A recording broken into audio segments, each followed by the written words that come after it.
안녕하세요. 발빠른 시황의 이소구입니다. 3일 연속 전강 후약, 즉 오전에 강했다가 오후에 약한 모습을 보이면서 체감지수는 훨씬 더 낮은 그런 하루였던 것 같습니다. 힘 빠지죠, 이렇게 연속 하락하면은.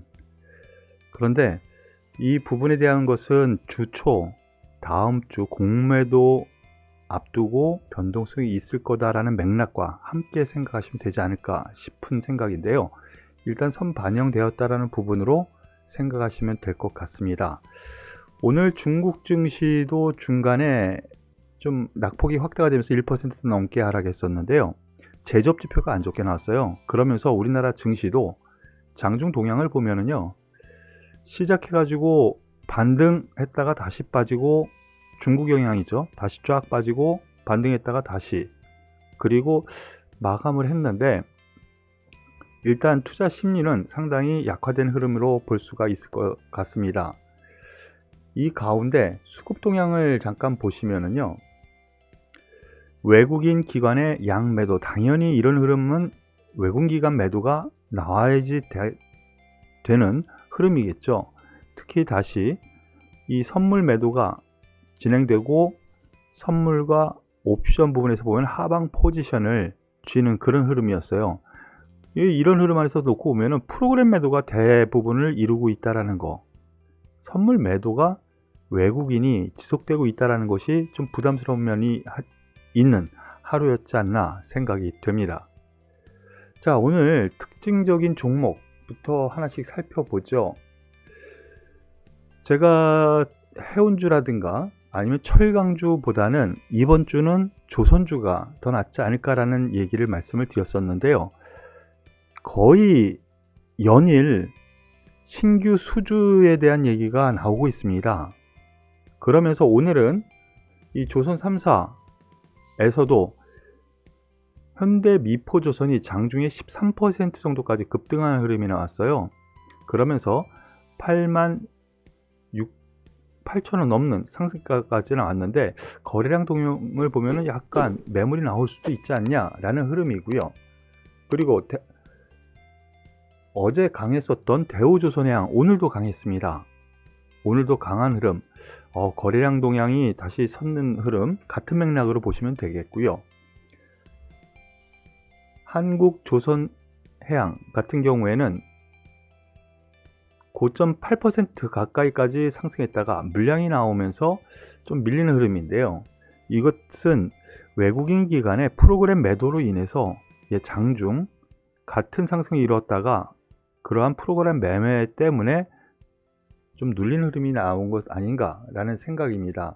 더불어서 가장 약한 삼성중공업 같은 경우 같은 맥락의 흐름이기는 한데요. 조선주 같은 경우에는 고점은 아직 아닌 것 같습니다. 다만 중간중간 매물이 나오면서 조정은 좀 있을 수 있는 영역대이기 때문에 그 부분은 참고해서 보시길 바라겠습니다. 그리고 두 번째로 오늘 특징 종목군 중에 HMM 그리고 대한해운, 펜오션의 종목이 있는데요. 일단은 해운주 같은 경우에는 고점에서 일단은 부담스러운 매물이 좀 나오는 겁니다. 하지만 지금 해운 운임 지표는 아직까지도 좋아지고 있네요. 그런 점에서 놓고 보면은 매물 나와서 변동성은 좀 있을 수 있구나, 하지만 중기적으로는 괜찮다라는 정도 생각하시길 바라겠습니다. 그리고 어제까지 강했었던 포스코, 현대제철, 동국제강, 이들 종목군들이 오늘 좀 매물을 받으면서 급락하는 흐름이 좀 나왔습니다. 여기에 대해서는 그동안 많이 올라왔고요. 그리고 다음 주 공매도 재개가 되죠. 이렇게 많이 올라왔으면 공매도 대상이 되는 것 아니야? 라는 의미의 우려감이 좀 상존하지 않았나라는 생각이에요. 그래서 고점에서 매물이 좀 나온 흐름인데요. 일단 다음 주 좀 조정이 더 나오면 오히려 긍정적으로 접근해도 되지 않을까라는 판단. 일단 대장주는 동국제강이 되겠고요. 그 다음 현대제철, 그 다음이 포스코, 순이 되겠죠. 이러한 부분에서 다음 주 한번 저점 타진을 21선 근처에서는 해봐도 되지 않을까라는 판단 말씀을 드리겠습니다. 그리고 오늘 특징주에서 몇 종목 여러분들과 함께 알아보겠습니다. 많이들 궁금해 하시는 종목 중에 하나가 오늘 한화투자증권 우선주가 상한가 마감을 했습니다. 비트코인 관련주이기도 하고요.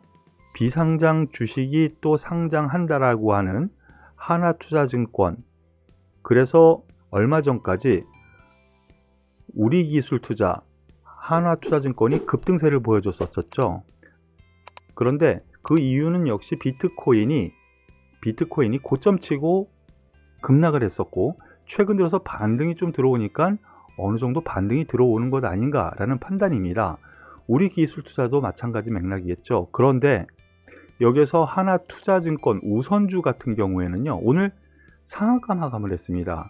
뭐 이전 흐름을 놓고 보면요, 5,000원에서 42,800원, 건 9배죠. 근 9배. 9배의 급등 이후 조정이긴 한데요. 일단 이 종목 같은 경우 비트코인 관련, 두나무 관련주, 비상장 주식이죠. 두나무 관련주 같은 경우에는 일단은 반등 좀 더 나올 수 있습니다. 그렇다면 여기서 신규로 매수하기보다는요, 가지고 계신 분들 좀 고점에서 잘 팔아보자, 이런 개념으로 접근하는 것이 맞지 않을까라는 판단 말씀을 드리겠습니다. 그리고 오늘 급등 종목 중에 STX 중공업이 또 있었습니다. 오늘 상한가 마감을 했는데요. 이 종목 같은 경우 항상 그렇습니다. 주식시장은요, 대형주, 선도주가 업종 전반으로 올라가고 나서 후발주로 중소형주가 올라가기 마련이거든요. 철강주도 그랬죠. 같은 맥락으로 이렇게 조선주 같은 경우에도 후발주가 뒤늦게 시동이 걸리면 이런 급등세가 나옵니다. 한번 잠깐 볼까요? 현대미포조선 보시죠. 이미 2월 저점 이후 쭉 점진적으로 올라가는데 STX조선 2월에 오히려 빠졌죠. 그리고 올라가면서 4월, 지금 일주일 동안에 그 폭을 다 만회하는 흐름입니다. 그런 맥락으로 보시는 것이 맞을 것 같고요. 조선주 급등의 후발주 개념으로 접근하시는 것이 맞지 않을까라는 판단, 여기서 말씀을 드리겠습니다. 그리고 카카오에 대해서 오늘 또 말이 많네요. 뉴스 하나 나온 게 있는데 이게 정확하게 좀 내용이 맞는 것 같습니다. 네이버는 괜찮은데 카카오는 별로 안 좋다? 이런 개념이죠. 왜 그러냐면 네이버, 카카오의 기관의 평가가 좀 다르기 때문이다라고 얘기가 나옵니다. 네이버보다는 카카오 같은 경우 지금 성장 산업에 계속 투자를 하고 IPO 준비를 많이 하고 있죠. 그래서 상대적으로 뭐 나쁘게 말하면 거품이고요. 아니면은 PER 점수를 더 많이 주기 때문에 이만큼 올라온 것이고요. 그렇기 때문에 공매도가 되면 네이버보다는 카카오가 좀 더 있지 않겠느냐라는 의미의 흐름인 것 같습니다. 그런데 뭐 주가 흐름 보면은요, 거의 비슷해요. 네이버, 카카오 주가 흐름요. 오히려 네이버가 더 많이 떨어지지 않았습니까? 그런 점에서 같은 맥락으로 보시는 것이 맞겠고요. 공매도 관련해서 부담스러운 펀더메털, 그것이 있다라고 생각하시면 되겠습니다. 제가 말씀드린 부분이 있죠. 예, 고점 치고 당분간 조정을 줄 거다. 예, 여기 위로 따라잡지는 말아라 라고 말씀을 드렸었는데요. 일단 21선 오늘 이탈이 됩니다. 하지만 추가적으로 하락은 좀 제한되지 않을까 라는 판단. 그래서 지난번에 한번 말씀드린 것이 11만원 정도까지의 조정은 염두에 두자. 그래서 11만 5천원, 11만원 선, 이 정도까지는 예, 분할로 한번 보자 라고 말씀을 드렸던 것 같은데요. 같은 맥락으로 보시길 권해드리겠습니다. 지금 입장에서는 공매도 추가적으로 나오더라도 그렇게 깊숙한 하락이 나오지는 않을 것 같다는 판단으로 마무리 짓도록 하죠. 발빠른 시황 여기서 마무리 짓도록 하겠습니다. 감사합니다.